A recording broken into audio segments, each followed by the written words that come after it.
શ્રી ચિરાગ કોરડિયા સાહેબ, પોલીસ મહાનિરીક્ષક શ્રી સરહદી રેન્જ ભુજ તથા શ્રી વિકાસ સુંડા સાહેબ, પોલીસ અધિક્ષક શ્રી પશ્ચિમ કચ્છ ભુજનાઓએ આતંકવાદી અને દેશ વિરોધી સંગઠનો તેમજ કટ્ટરવાદી માનસિકતા ધરાવતા ઇસમો પ્રત્યે સંવેદના રાખી ભારત દેશની એકતા અને અખંડિતતાને જોખમરૂપ હોય તેવા ઇસમો વિરુદ્ધ કાયદેસરની કાર્યવાહી કરવા સૂચના આપેલ હોય, જે અન્વયે એસઓજી સ્ટાફના અધિકારીઓ તથા કર્મચારીઓને આ પ્રકારની માનસિકતા ધરાવતા ઇસમોની પ્રવૃત્તિઓ ઉપર વોચ રાખી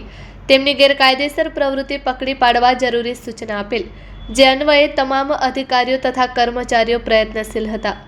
દરમિયાન ફકીર મહમદ ઈસા ગગડા, ઉંમર વર્ષ 32, રહે લોડાઈ, તાલુકો ભુજવાડાની ગેરકાયદેસર પ્રવૃત્તિ સંબંધે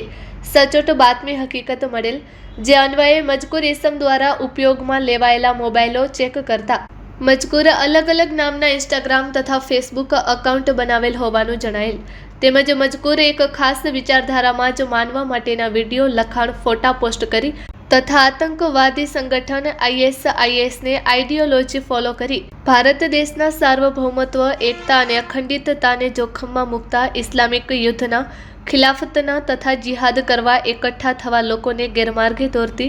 સોશિયલ મીડિયામાં પોસ્ટ કરેલ હોય, જેથી મજકૂર આરોપી વિરુદ્ધ ભારતીય ન્યાય સંહિતા મુજબ પદ્ધર પોલીસ સ્ટેશનમાં કાયદેસરની કાર્યવાહી કરવામાં આવેલ છે.